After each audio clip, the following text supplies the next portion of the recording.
So memo akwa biem e de aba GH report so medical actually say maba we mu lawyer Osei Bonsu ne office na eme amamre kwa so say the Ghana Bar Association ebeye ye na Daasebre Osei Bonsu ombeja ne kwan no eneme bi omo ye no na ye pese ye ne lawyer ebidi nkomo na ye gi enchi mu kakra na Africa no Daasebre law kakra o practice ye no so ye bo enkomo 1 or 2 e de fa ho enti kame ho na yene lawyer eni enkomo lawyer emo akwaba ejo so yumre na apumboko de na me adom ho na msoe nyankopo adom lawyer we de ye ba wonche aboni bi ani me Daasebre Osei Bonsu .year etodwa o Asante Mamponghene no ene na day 2 and as part of said the traditionality no Ghana Bar Association mo so mo be performing bibi e de kra Daasebre chi na wenim se Daasebre so de eba emra na onimu o practice law ene ade kakra enti ohwe the significance of ade na mobeye na e kire say o edika ma me na wase amesa nchia ahwefo nyina mo hwe na omo omutie de ene Ghana Bar Association ebeye ye no enya ade foforo Ghana Bar Association there was something we called moot court me de kokoto kasa mu a ade a ya sheda a ye nya ade a yemfa ne se ye serious bia yemfa se de di agro na ye de agya wona o ka Ghana Bar ho a nyankopon ato ne nsa afre no nti ye ba e be show just our culture nti obi a o ka Ghana Bar ho bia wu a ye sa de no ma nye Daasebre nkwa obi a why lawyer da bia a oye Ghana Bar member bia no e kwase e koye ma no. okay na lawyer we de mean say obi abrante na nya chechire no we lawyer ni Lawyer ni pa okay na mami mi say o law e ya ade a mo ahyeha to a tem bia no se obi to mo bi sebe mpaduasa ofi ma mo yema no anase Daasebre koye sebe obrempon nti na mo ye sa de na na oh enye Daasebre nkwa na ya ama no recently free lawyer bi o lawyer kase pa even no lawyer Onipaba Dwamena Akenten sa ahwefo be kaya bi a o mampon bi ani masema America no fra kyeremade recently ya in the last year ya na ombe yema o he lawyer bi ti lawyer ambrechum mu nyina mu wu a ye mu wu ye ne ye bi ma o saa nso na me so me ka hu free mu a me mfa saa ma me free mu a ye be de ye be ba be ye bi ama okay all right so you go so any lawyer Osei Bonsu edi enkomo now at this point you be say ye ne lawyer etwehwe enkomo e fa Daasebre ho na questions I go for ebisa and say enti no kwese Daasebre Osei Bonsu to so mienu na we lawyer anu ye no abepie mu ewufi ha enu ntina ye ne lawyer Osei Bonsu a one Daasebre di ni nyina no eyepe lawyer Daasebre Osei Bonsu yes say na oye lawyer no kre na se na oye lawyer ni nyuma na kwan ofa so edi ni dwuma no ene questions a enema bonten nkofo pese omu hu se no kre se o practice law no e be se o kan ho se makra e de kire okay me da wase bi Daasebre no e lawyer kase pa kase lawyer kase pa bro fu me be kan ni senior lawyer na Daasebre wako school pa o she ni beginning or government boys school government boys primary and middle school na wo Kumase o free hona na call Prempeh College go to an school so free Prempeh College or University of Ghana economics, political science and modern history na owie ye na no ansa antena na toso you got an admission to go to come and read law. We could read law so University of Ghana. Oh yes. We na call Ghana School of Law. By 1980, now you're calling it to the Ghana bar. Into Daasebre 1980. And now just say friend say Omeye lawyer ni e Ghana. Do here at the time now he was lawyer more than 40 years. Now Daasebre the inti amanfo bebre anhuno say or practice gidi ni nyina ne say na law no oye no part time. He was a part-time lawyer, not practice full-time. And even Tisunana or practice part-time, na ni nyuma doso. We heard Daasebre, if I say, why you Juma Ghana commercial bank da, no your accounts officer or Daasebre, you Juma Parliament House da, no your clerk or hon. Actually, Crown will be or University of Kwame Nkrumah University of Science and Technology. Be registrar. The Kwame Nkrumah de otna ho cheye pa. Kwa na no ye ne registrar. Nti na oye registrar Kwame Nkrumah na emu ho na na calling into the Ghana bar. Nti oye registrar full time and or practice as a lawyer private. Na the law firm na won na friend JJ Peel and Company. JJ Peel and Company. Na omu Kumasi. A law firm kese pa agidi ne ya anom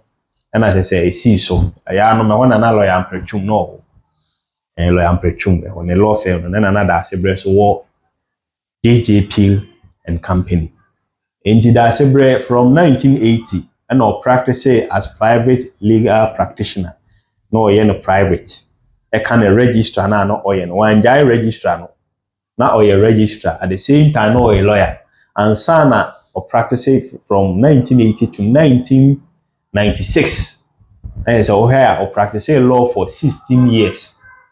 And now adidi a tone. And he insulin as Mamponghene. He insulin as Mamponghene in 1996. No, as I say, minuma does pa and or the law no a two hokakra. But once you are a lawyer, you are always a lawyer. A law no nye court demo kwani the cano. Mampona wabi disono. Uhia legal mindset. Uhia sa law adwene no de ni. Lawyers. A lawyer for back when a lawyer. Just say Ubia or a different field. Or the what they law no juma. Nama Mamponghene or a lawyer no not only boom Mampon mine at the summa santi mine. And into now who no law who no courtroom. No say now on your lawyer. No a lawyer penny pa. Tikakra mesumeti makano. Ebusia mene lawyer Osei Bonsu. One day it is a Daasebre din de wafa. Enti Daasebre kwa kura onkoi kura yenya lawyer ni a chese ono so a practice law no asafa edin no. Enti osawo hweme a e ma wenho. Na lawyer yedin komo de law ememu no aso obi te law na eyenu hu. Ene kra mo be performing ye no na ye hu nipa bia no mu dwane because obu ho a wote wire mu gu mo ayi no na mo friends demolition ntino Friend wake okay so mo gu na mo fa mo ho fasuo no ene ade a sometimes ye mu bi ho a ya na yesuro the question me say ti ye hu lawyer or say ye dwane ana say mo ye nipa mo ye approachable Nka ne say ewiase we mu no anasa Ghana no we say nka nipa bia wo lawyer wo personal lawyer because from the day you are born to the day you die it's all governed by law. With the way see obi wu before so be see ne chi no just here kwaje den letters of administration obi so wo a we see a registration na ne din a dey man no keep sa the nyina is governed by law. Obi a was all hwe wan hwe na imra no benya law enti ni kwan se nipa de wote ho a osuro lawyer ni emom so follow lawyer ni kra danfo se de be ya obi bia wo ye bia na den a ekokowi law enti nipa de wo ho a so follow lawyer ni adamfo na de ama na ye hu ni nyina ne say we have the good side of the law and you have the bad side of the law. When you are the bad side of okay and comedy wo Daasebre yeasia on say na akwa na eche no o ye lawyer in India but in the comedy no now I could defile be over 13 years ba na sa dia wo sa ni pan na wo so usuro law no because you are the bad side of the law mrano betima je liberty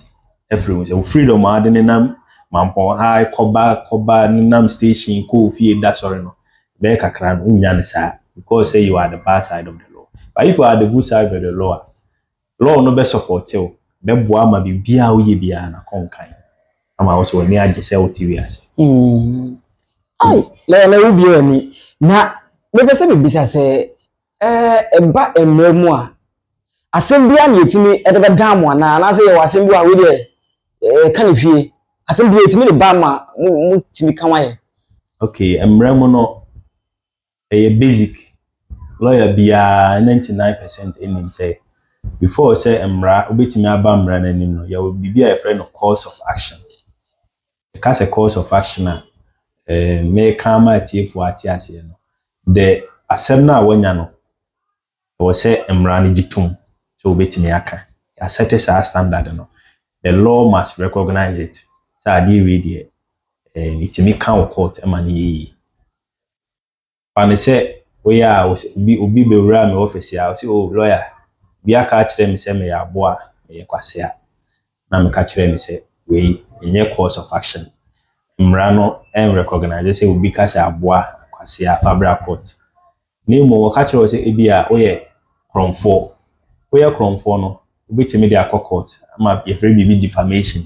mrano betimi ayede ama nipa na pata o asa ayede apacho dey bi ntia because ka say oye kromfo a obi ogina nchen especially who you businessman obi amfa ne sika ma because kromfo dey do sika ma na obi dwan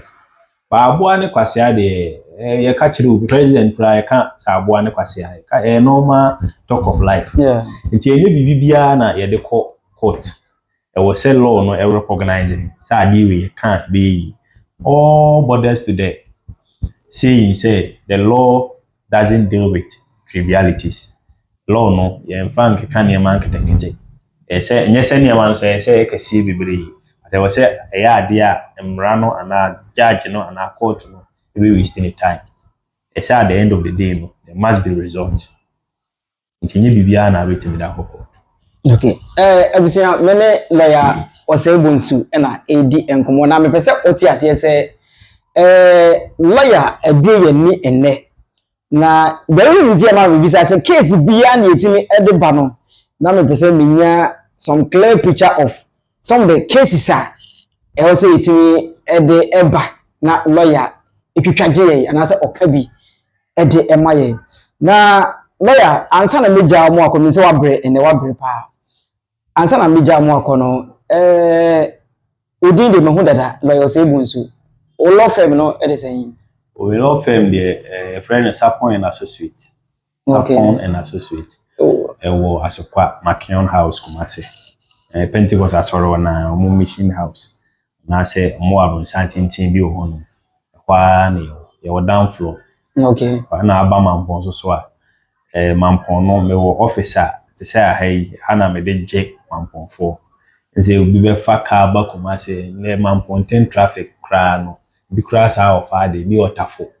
ya say bubu so am run about it say o me dru lawyer ho wa duma na say baby a no say why de wa bre pa nti ene station mampon station ya ene my office kakra bi wa say bi o wona asem bia no bitimi aba no aba abeka say me metwa no ha na me na behia na matie na asem no ndo ko ni fi na say me ne de e kana asem na wo mampon ya anya de afi na obefefa ka behwehwe me okumasi bia zanete sia asem no kra de tese mame enti bebia owo bia no se de lawyer Osei Bonsu editu dwa no wo Asante Mamponghene edura ene like Mamponghene and its environs na wo de enko bibia unyedru Mamponghene station lorry station na okada for no na abansoro old attack wo de bra ho wo de also mehwe lawyer Osei Bonsu abosan soro ho a enko bi mo bi nkoyo 419 ene ade menle wato place no am ye hu hawa environment ni esitie nti sisi ade bi gya lawyer na akohome because ene wabre power time ya be chino ni twa ya enye easy nti lawyer na do ase na me pese me promise ye view say e baby a wo be free bia na ye be ba ne abedidi nkomo.